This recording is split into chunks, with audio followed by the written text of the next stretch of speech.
দেখো, আমরা আজকে ক্লাস 8 এর কোষে দেখি 4.2 এই পার্টটা করব। এটা একটা ইম্পর্টেন্ট অধ্যায়, কারণ এইখানে বীজগাণিতিক বহুপদী সংখ্যামালার ভাগ শেখানো হয়েছে। তো খুব মন দিয়ে শিখবে। দেখো, ভাগগুলো কিন্তু ভীষণ সোজা, কিন্তু প্রপার নিয়ম না জানলে সব ছাত্রছাত্রীরা কি করে গুলিয়ে ফেলে। তো আমি যে নিয়মে শেখাচ্ছি, যদি মন দিয়ে শোনো এবং যদি ধরো একবার এপিসোডটা চালিয়ে দেখলে বুঝলে না, বারবার করে যদি এপিসোডটা দেখতে থাকো, তাহলে কি হবে, তোমরা ভালো করে নিয়মটা বুঝে যাবে। তাহলে আর কোনো অঙ্ক দিলেই তোমাদের অসুবিধা হবে না। সেই জন্য আমি এই কোষে দেখি 4.2 এর 1 নম্বর অঙ্ক থেকে শুরু করছি। 1 নম্বর অঙ্ক কিন্তু প্রশ্নমালা অঙ্ক, কিন্তু ওই 1 নম্বর অঙ্ক দিয়েই আমরা ভাগের নিয়ম শুরু করছি, যেগুলো 4 এবং 8 এতে যে ভাগগুলো আছে একই নিয়মের হবে। তবু আমি প্রশ্নমালা অঙ্ক দিয়ে শুরু করছি 1 থেকে। দেখো, আমরা 1 নম্বর অঙ্কটা চলে এসেছি। বইয়ে কি আছে তোমরা বই নিয়ে বসো। বইয়ে কি আছে দেখো, দুটি সংখ্যার গুণফল 3x² + 8x + 4 এবং একটি সংখ্যা 3x + 2 হলে অপর সংখ্যা কত। এইখানে একটা জিনিস, এটা যেহেতু বীজগাণিতিক সংখ্যামালা, আমরা ছোট একটা সংখ্যা দিয়ে দেখে নিই যে এরকম দুটো সংখ্যার গুণফল আর একটা সংখ্যা দেওয়া থাকলে কি করতে হবে, মানে অপর সংখ্যা বার করতে হলে। ধরো আমার একটা সংখ্যা দেওয়া থাকছে 2, আরেকটা সংখ্যার সঙ্গে 2 গুণ করলে 10 হয়। তো বলছে এই সংখ্যাটা কত। দেখো, 2 এর সঙ্গে কত গুণ করলে 10 হয়? 5। এই 5টা কি করে 2 আর 10 কি করলে 5 বেরোয়? দেখো, 2 দিয়ে 10কে যদি ভাগ করি তাহলে অপর সংখ্যা বেরিয়ে যায়। তাহলে যদি এইরকম নিয়ম থাকে যে এরকম না, আমরা ছোট ছোট সংখ্যা দিয়ে আমরা বুঝে নেব যে কি করতে হবে, গুণ না ভাগ না যোগ না বিয়োগ। দেখো, আমি বলেছি একটা সংখ্যা দেওয়া আছে আর গুণফল দেওয়া রয়েছে। তাহলে এই দুটোকে কি করলে, অর্থাৎ কোন পদ্ধতি করলে, ভাগ না গুণ না যোগ না বিয়োগ করলে অপর সংখ্যা পাওয়া যাবে। আমরা ছোট সংখ্যা দিয়ে পড়ছি বলে আমরা এখানে মানে সহজেই বুঝে যাচ্ছি যে 2 কে 5 দিয়ে গুণ করলে 10 হয়। তাহলে 2 আর 10 কি করলে 5 পাই? 2 আর 10 ভাগ করলে আমরা 5 পাই। ঠিক এই নিয়মটাই সেইটাই করব। সংখ্যা দুটির গুণফল দেওয়া রয়েছে, একটি সংখ্যা দেওয়া রয়েছে। তাহলে অপর সংখ্যা কি হবে? অপর সংখ্যা কি হবে? আমরা গুণফলকে আমরা কি করব? এই যে একটি সংখ্যা দিয়ে ভাগ করব, তাই তো? এইবারে দেখো, এই একটি সংখ্যা দিয়ে সংখ্যামালাকে আরেকটি সংখ্যামালা দিয়ে ভাগ করলে কি করে ভাগ করতে হয়। আমরা 3x + 2, 3x² + 8x + 4 এইটা যেরকম ভাবে করেছি ঠিক সেরকম ভাবে লিখলাম। এইবারই হলো আসল নিয়ম শুরু। কি করতে হবে? এইটাকে কত দিয়ে গুণ করলে, আমরা এমনি ভাগে কি করি, এটার নামতা করি, তাই তো? তো এখানে নামতা তো আমাদের হবে না, কারণ এখানে বীজগাণিতিক সংখ্যামালার দুটি পদ আছে এবং তাতে কি আছে, একটা চলরাশি আছে এবং সংখ্যা আছে। আমাদের কি করতে হবে, দেখো প্রথম পদটার দিকে তাকাতে হবে। প্রথম পদ কি আছে? 3x। আর ভাজ্যর প্রথম পদ কি আছে? ভাজকের প্রথম পদকে কত দিয়ে গুণ করলে ভাজ্যর প্রথম পদ আসে। 3x কে কত দিয়ে গুণ করলে 3x² আসে। তোমরা একটা কাজ করে নিতে পারো, এমনি মুখে মুখেই হয়ে যাচ্ছে। 3 যেহেতু মিল আছে, x কে আর একটা x দিয়ে গুণ করলে x² হয়। কিন্তু এখানে একটা প্রসেস শিখিয়ে দিই, যদি 3x² কে আমরা 3x দিয়ে ভাগ করি তাহলে কত দিয়ে গুণ করলে আমরা 3x² পাবো সেটা পেয়ে যাব। দেখো, 3 কেটে যায় আর x² আর x, মানে এখানে দুটো x, এখানে একটা x, যদি একটা x কেটে যায় পড়ে থাকে এখানে একটা x, তাহলে x দিয়ে গুণ করলে। এটা করেও তোমরা করে নিতে পারো। এক্ষেত্রে যেহেতু ছোট সংখ্যা মুখে মুখে হয়ে যাচ্ছে, তাহলে 3x কে x দিয়ে গুণ করলে 3x² আসে। এইবারে x দিয়ে গুণ করলে মানে আমরা নামতার ক্ষেত্রে কত দিয়ে গুণ করলেই অ্যাকচুয়ালি 5 দিয়ে 2 কে গুণ করলে 10 হয়, তাই জন্য এখানে 5 লিখি। সেরকম x কে গুণ করলে এর সঙ্গে এটা হয়, আমরা লিখলাম। কিন্তু এখানে তো একটা নেই, এইটাও আছে, তাহলে +2 কেও x দিয়ে গুণ করতে হবে। কত? 2x + 2x। এবং একটা জিনিস দেখো, আমরা এই x² এর তলায় x² লিখেছি, আর x এর তলায়, মানে এই 2 কে x দিয়ে গুণ করলে 2x হয়, তো এখানে আমরা দেখে নেব যে সেম চলরাশি কোথায় আছে, x এর তলাতেই লিখবো। যদি এরকম হতো যে x ওয়ালা উপরে কোনো চলরাশি নেই, সেটা আমরা কিন্তু এই পাশে সরিয়ে লিখতাম, মানে যেহেতু নেই সেহেতু এইদিকে যেহেতু কিছু নেই তার তলায় লিখতাম। তারপরে আমরা মাইনাস করব। ভাগের নিয়ম কি, আমরা মাইনাস করি, সেরকম মাইনাস করব। বীজগাণিতিক সংখ্যামালার মাইনাস ক্লাস 7 এ আমরা শিখেছি। সেখানে কি করি, আমরা নিচের সংখ্যাগুলোর সাইন চেঞ্জ করে দিই। এখানে কিছু নেই মানে প্লাস, এটা হয়ে যাবে মাইনাস। এখানে প্লাস আছে, হয়ে যাবে মাইনাস, কেটে দেবো প্লাসটা, নাহলে গুলিয়ে যাবে কিন্তু। আচ্ছা যাই হোক, এবার বিয়োগ করলে প্লাস 3x স্কোয়ার, কিছু নেই মানে প্লাস, আর মাইনাস 3x স্কোয়ার কি হয়, 0 হয়ে যায়। এরম ভাবে জাস্ট আমরা কেটে দেবো, 0 হয়ে গেল, এখানে কিছু লিখবো না, আর 0 মানে। এবারে প্লাস 8x আর মাইনাস 2x, এখানে প্লাস আছে এখানে মাইনাস আছে, অপোজিট থাকলে কি হয়, এই যে সেম সেম চলরাশির নিচে লেখার কারণই তাই আমরা যোগ বা বিয়োগ করতে পারবো, কারণ সেম সেম চলরাশিরই যোগ বিয়োগ হয়। আচ্ছা তাহলে এখানে প্লাস এখানে মাইনাস, অপোজিট সাইন থাকলে কি হয়, বিয়োগ করতে হয়। 8 থেকে বিয়োগ করলে 2 6 হয়, আর এক্স তো চলরাশি বসে যায়। এবার সাইনের নিয়মকে, বড়টার আগে যে সাইন, 8 বড় তার আগে প্লাস সাইন, আমরা যেহেতু এর আগে কিছু নেই আর প্লাসটা লিখলাম না, এবারে আমরা ভাগে কি করি, পরেরটা আমরা নিচে নামাই, এক্ষেত্রেও তাই, পরে কি আছে +4 আমরা নিচে নামালাম, ঠিক আছে। এইবারে আবার কিন্তু সেম নিয়ম, এই প্রথম পদটা, ভাজ্যকের প্রথম পদটা কত দিয়ে গুণ করলে এই এই অংশটা আসে, এর প্রথম অংশটা আসে। 3x কে কত দিয়ে গুণ করলে 6x আছে, x আর x মিলে যাচ্ছে, তাহলে 3 কে কত দিয়ে গুণ করলে 6 আসে, 2 দিয়ে। আমরা বলেছিলাম ভাগ করেও দেখে নিতে পারি, 6x ওপরে আর y মানেও ভাগ, 3x x x কেটে যায়, 3 2 6, তাহলে 2 দিয়ে গুণ করলে আসে। তাহলে এইটাকে আগে 2 দিয়ে গুণ করব, +2, কারণ এখানে কি আছে প্লাস সাইন আছে, সেম জিনিস আনতে হলে প্লাস আনতে হলে এখানে প্লাস আছে যেহেতু +2 দিয়ে গুণ করব, 3 2 6 6x। এবার আমি বলেছি খালি এটা দিয়ে গুণ করলে হবে না, পুরো রাশিটাকে দিয়ে গুণ করতে হবে, তাহলে 2 2 4ও লিখতে হবে +4, দেখো মিলে গেছে। মিলে যাওয়া মানেই আমাদের কি করতে হবে, আমরা কাটা চিহ্ন দিয়ে দিই। আমরা ভাগে অনেকে কাটা চিহ্ন দেয়, অনেকে 0 মানে অবশেষ লিখে রাখে। যাই হোক, এটাকে মাইনাস আর দেখালেও হবে না দেখালেও হবে, এটা মাইনাস এটা মাইনাস, তাহলে এটা কেটে যায় এবং 0 হয়ে যায়। সেটা দেখালেও হবে না দেখালেও হবে, তবে দেখিয়ে দেওয়াটা মনে হয় ভালো হবে। যাই হোক, তাহলে উত্তর কত হলো, x+2। এবারে আমি একটা কথা বলি, দেখো এখানে সংখ্যা দিয়েছে যেহেতু এর কোনো একক হবে না, উত্তর হলো অপর সংখ্যা x+2। যদি এরকম হতো কোনো একক থাকতো তাহলে কিন্তু আমরা একক শুদ্ধ লিখতাম, অর্থাৎ ডেসি সেন্টি গ্রাম এইসব। তাই এখানে তো খালি লিখে দেবো অপর সংখ্যা x+2, বোঝা গেল। দেখো 2 নম্বর অঙ্কে আছে, একটি আয়তক্ষেত্রের ক্ষেত্রফল দেওয়া রয়েছে, এই যে এত বর্গ সেমি, ক্ষেত্রফলের যেহেতু একক বর্গ দিয়ে হয় সেজন্য বর্গ সেমি, আর একটা দৈর্ঘ্য দেওয়া রয়েছে এত সেমি। এবার বলেছে যে প্রস্থ কত হিসাব করি।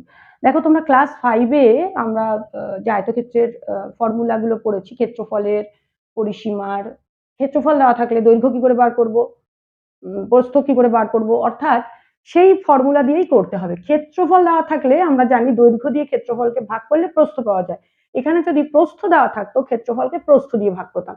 এটা কিন্তু বইয়ে দৈর্ঘ্য আছে বলে দৈর্ঘ্যই থাকবে এমন কোনো কথা নেই, প্রস্থ থাকলেও কিন্তু ভাগই করতে হতো। তো সেক্ষেত্রে কেউ আমরা যদি কোশ্চেন করি মানে টিচাররা, তাহলে কিন্তু এটা প্রস্থ হয়ে যেতে পারে, এবং এই যে সংখ্যাগুলো আছে, এই যে রাশিমালাগুলো আছে, সেগুলো কিন্তু চেঞ্জ হয়ে যেতে পারে। অত ভাগ করতে হবে, আমাদের যা মূল উদ্দেশ্য ক্ষেত্রফলকে দৈর্ঘ্য বা প্রস্থ দিয়ে ভাগ করলে যেটা দেওয়া থাকবে, দৈর্ঘ্য দেওয়া থাকলে প্রস্থ বেরোবে, প্রস্থ দেওয়া থাকলে দৈর্ঘ্য বেরোবে। তাহলে আমরা কি করব, এখানে লিখবো সুতরাং প্রস্থ সমান কি করব, এটা ভাগ লিখবো,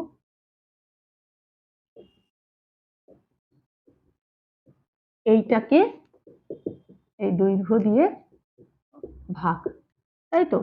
তাহলে আমরা ভাগের নিয়ম শুরু করি আবার, যেটা একটু আগেই শেখালাম, এইভাবে ভাগটা,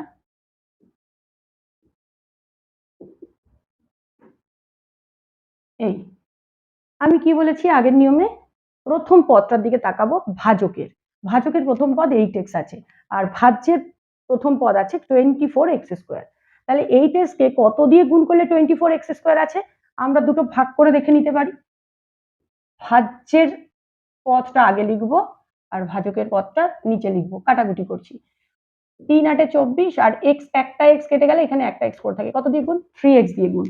তাহলে 8x কে 3x দিয়ে গুণ, এখানে 3x, দেখো সাইনের ক্ষেত্রে যেহেতু এটা প্লাস আছে এটাও প্লাস আছে, তাহলে প্লাস থেকে প্লাসে আনতে গেলে আরেকটা প্লাস দিয়ে গুণ করতে হবে, অথবা এখানে প্লাস সাইনই হবে, প্লাস আমরা লিখি না।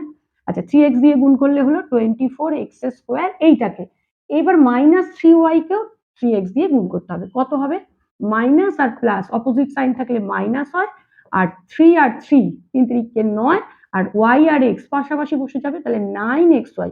আরেকটা জিনিস খেয়াল করতে কি বলেছি, দেখো চলরাশি যদি xy থাকে তার নিচেই xy ওয়ালা বসবে, এবং এটা যদি অন্য হতো আমরা এই পাশে লিখতাম, বা y² হলে এখানে লিখতাম। যাই হোক, এরপরে আমরা কি নিয়ম শিখেছি, বিয়োগ করব।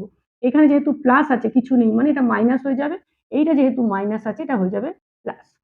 এইবারে কি করব, দুটো সেম জিনিস অপোজিট সাইন, কেটে যাবে 0 হয়ে যাবে, এটাই আছে -65, এটা আছে +9, অপোজিট সাইন থাকলে কি করতে হবে আমাদের বিয়োগ, আর বিয়োগ করলে বড়টার আগে যে সাইন সেইটা বসবে, মাইনাস বসে গেল, মাইনাস বসলে এখানে হবে 56 আর এক্স ওয়াই তো বসে যায় যেরকম চলরাশি, আমি বলেছি তারপরে ওপরের থেকে আরেকটা নামবে, কি আছে 21 ওয়াই স্কোয়ার, 21 ওয়াই স্কোয়ার। এবার আবার আমি এই প্রথম পদ দেখব যাকে কত দিয়ে গুণ করলে আমি -56 এক্স ওয়াই আসবে।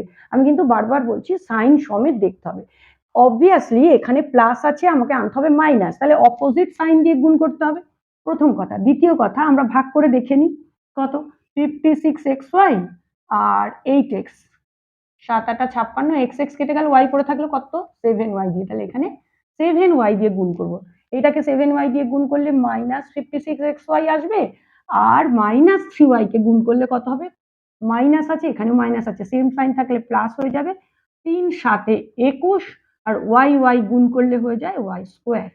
এই যে y গুণ করলে y স্কোয়ার হয়ে যায়, এটা কিসের নিয়ম বলো তো, আমরা 7 এর সূচকের নিয়ম করেছিলাম, এর পাওয়ার কত, যদি সেম চলরাশি থাকে, এর পাওয়ার কিছু নেই মানে 1, এর পাওয়ার কিছু নেই মানে 1, গুণের ক্ষেত্রে y গুণের ক্ষেত্রে পাওয়ার গুলো যোগ হবে, 1 আর 1 যোগ করলে স্কোয়ার হয়। যাই হোক, এটাকে যখন আমরা বিয়োগ করব তখন কি হবে, সাইন চেঞ্জ হয়ে যাবে এবং এই দুটো কেটে যাবে, সেম জিনিস হচ্ছে, সুতরাং তোমরা এখানে 0 লিখতে পারো, আমি আগের অঙ্কটায় কাটা দিয়েছিলাম, তোমরা 0 লিখতে পারো, একই হবে, আমি দুটোই দুরকম করে দেখালাম যে দুটোই হবে। উত্তর কত হবে, এই যে ভাগফল উত্তর হবে, সুতরাং উত্তর কি হবে, প্রস্থ 3x - 7y, এইখানে কিন্তু আমাদের সেমি লিখতেই হবে, যেহেতু আমাদের দৈর্ঘ্য সেমিতে দেওয়া, সেহেতু বর্গ সেমি হলো ক্ষেত্রফল, সেহেতু প্রস্থ কিন্তু আমাদের সেমি দিতেই হবে, না হলে কিন্তু হাফ মার্কস আমাদের কাটা যাবে। 3 নম্বর অঙ্কটায় দেখো এখানে ভাজ্য দেওয়া রয়েছে আর ভাজক দেওয়া রয়েছে, আমাকে কি বার করতে হবে, ভাগফল ভাগশেষ, তো সিম্পল ভাগ করতে হবে। তবে এই অঙ্কটার ক্ষেত্রে আমি একটা জিনিস তোমাদের শিখিয়ে দিই, এই অঙ্কটার ক্ষেত্রে না, যে কোনো অঙ্কের ভাগ অঙ্কের ক্ষেত্রে আমাদের এটা দেখা উচিত, কি দেখা উচিত, যে পাওয়ার গুলো পরপর আছে কিনা।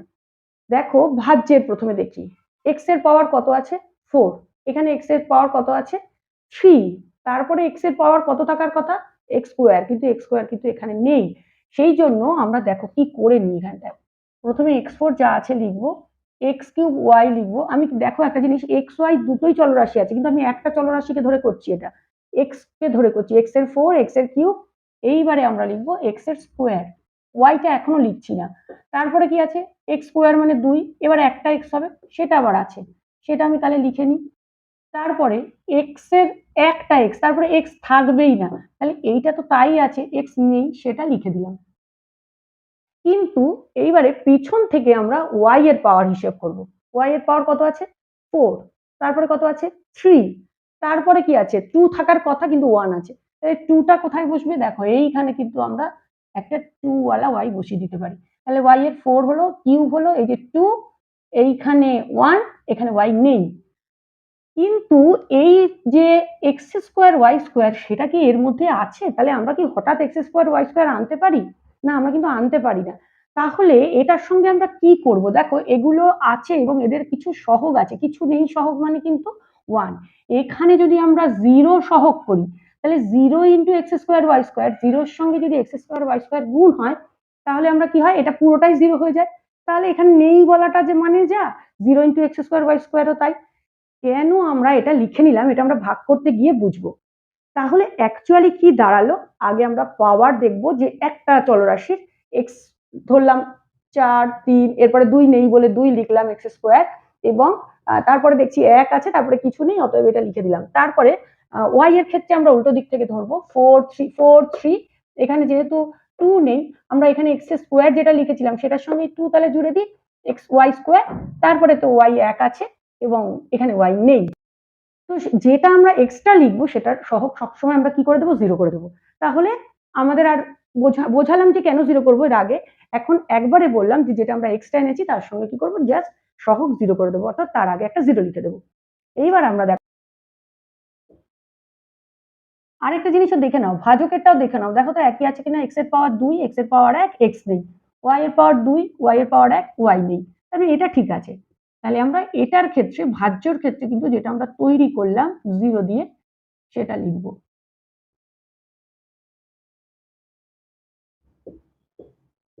দেখো এবার সুবিধাটা কি হবে, দেখো আচ্ছা, নিয়ম কি বলেছি ভাগে, যে যদি প্রথম পদটা দেখবো এক্স স্কোয়ারের সঙ্গে কত গুণ করলে এক্স ফোর হয়, আমি ভাগ করে দেখে নিতে বলেছি। এখানে খুব সোজা জিনিস, দুটো এক্স আছে, তার সঙ্গে কটা এক্স গুণ করলে ফোর হবে, পাওয়ার 4টে এক্স হবে, আর দুটো এক্স অর্থাৎ এক্স স্কোয়ার গুণ করলে এরকম ভাবে সোজা করেও বোঝা যায়। তোমরা যদি অসুবিধা হয় আবার ভাগ করে নিতে পারো। তাহলে এক্স স্কোয়ারের সাথে এক্স স্কোয়ার গুণ করলে এক্স ফোর হয়। আমি বলেছি খালি এটা গুণ করলে হবে না, এখানে দুটো পদ, আগের গুলোয় কিন্তু একটা পদ করে এক্সট্রা ছিল, মানে আই মিন দুটো পদের ছিল, এখানে 3টে পদের আছে। তাহলে একটাকে গুণ করলে হবে না, বাকি দুটোকেও গুণ করতে হবে। এক্স ওয়াই এর সঙ্গে এক্স স্কোয়ার গুণ করলে কত হয়, প্লাস। দুটোর ক্ষেত্রেই প্লাস আছে তাই প্লাস বসলো। এক্স এর সঙ্গে এক্স স্কোয়ার গুণ করলে পাওয়ার যোগ হয়ে এক্স কিউব হয়, আর ওয়াই পাশে বসে যায়। দেখো এক্স কিউব ওয়াই এর নিচেই আমরা এক্স কিউব ওয়াই বসিয়েছি, কারণ সেম সেম চলরাশির নিচে সেম সেম চলরাশি। এবার মাইনাস ওয়াই স্কোয়ারের সঙ্গে এক্স স্কোয়ার, দুটো তো সেম চলরাশি নয়, অতএব পাশাপাশি বসে যাবে, এবং সাইন কি হবে, এটা প্লাস, এটা মাইনাস, অপোজিট থাকলে মাইনাস হয়, এক্স স্কোয়ার ওয়াই স্কোয়ার। দেখো এক্স স্কোয়ার ওয়াই স্কোয়ারের নিচেই এক্স স্কোয়ার ওয়াই স্কোয়ার বসালাম। এই যে এইটা যদি আমি না করে নিতাম, তার জন্য আমাকে এটাকে, চলরাশি সেম না থাকলে তার নিচে তো বসানো যাবে না, তখন আমরা এই পাশে লিখতে হতো, এবং সেটা সাজানো থাকতো না। হঠাৎ মাঝখানের এই যে 4 3 দুইটা না থাকলে দুইটা আবার ওই পাশে, মানে এটা হ্যাপাজার্ট হতো, সেই জন্য এইটা আমরা করে নিলাম। এবার আমরা কি করব, বিয়োগ করব, সাইন চেঞ্জ, এটা তো কেটে গেল। দেখো এইটাও কিন্তু সেম জিনিস এবং অপোজিট সাইন থাকার জন্য কেটে যাবে। এইটা কি হবে, দেখো এখানে 0 আছে, তাহলে এর সঙ্গে 1 কি করতে হবে, দুটোরই প্লাস সাইন, যোগ করলে কি হবে, 1ই থাকবে, তাহলে এক্স স্কোয়ার ওয়াই স্কোয়ার থাকবে, কারণ 0-র সঙ্গে 1 প্লাস করলে 1ই হয়, এবং 1 আমরা লিখি না, এবং সাইন কি হবে, দুটোর গায়ে পজিটিভ, তাই জন্য প্লাস আমরা লিখি না। এবার আমি বলেছি ওপরের থেকে যেরকম ভাগে নামায় সেটা আমরা নামিয়ে নিলাম। এবার আবার সেম ওয়েতে এক্স স্কোয়ারের সঙ্গে কত গুণ করলে এক্স স্কোয়ার ওয়াই স্কোয়ার হয়, প্রথম পদ বেলাচ্ছি। এক্স স্কোয়ারের সঙ্গে ওয়াই স্কোয়ার গুণ করলে, এবং সাইন প্লাস হবে, কারণ এর গায়েও প্লাস আছে এর গায়েও প্লাস আছে, তাহলে প্লাস সাইন দিয়ে গুণ করলেই প্লাস হবে, এক্স স্কোয়ার ওয়াই স্কোয়ার বসে গেল। এবার এক্স ওয়াই স্কোয়ারের সঙ্গে এইখানে কত গুণ করলে হবে, প্লাস আছে, এও প্লাস প্লাস, এক্স এর সঙ্গে এখানে এক্স ওয়ালা নেই তাই এক্সটা বসে যাবে, আর ওয়াই এর সঙ্গে ওয়াই স্কোয়ার গুণ করলে ওয়াই কিউব। দেখো অটোমেটিক্যালি কিন্তু সেম হয়ে যাচ্ছে। আমরা যদি এটা না করতাম এরকম ভাবে কিন্তু সাজানো জিনিস আসতো না। যাই হোক, ওয়াই স্কোয়ারের সঙ্গে মাইনাস ওয়াই স্কোয়ার গুণ করলে কি হবে, অপোজিট সাইন মাইনাস হবে, আর ওয়াই স্কোয়ার পাওয়ার যোগ হয়ে 4 হবে। দেখো সেম জিনিস চলে এসছে। আমরা এটার ক্ষেত্রে ভাগশেষ চেয়েছে, তাহলে ভাগশেষের ক্ষেত্রে আমরা দেখতে পাচ্ছি এটা কেটে যাচ্ছে, এটা কেটে যাচ্ছে, এটা কেটে যাচ্ছে, ভাগশেষ কিন্তু এখানে কাটা দিলে হবে না, 0, কারণ চেয়েছে যেহেতু ভাগশেষটা আমাকে দেখিয়ে দিতে হবে। তাহলে এখানে উত্তর কি লিখবো, ভাগফল x square plus y square ওইটা, আর ভাগশেষ মিলে গেলেও আমাকে এখানে লিখতে হবে যেহেতু চেয়েছে 0। বোঝা গেল? আজকে তাহলে এই পর্যন্ত, নেক্সট এপিসোডে আমি এর পরের অঙ্কগুলো নিয়ে আসবো।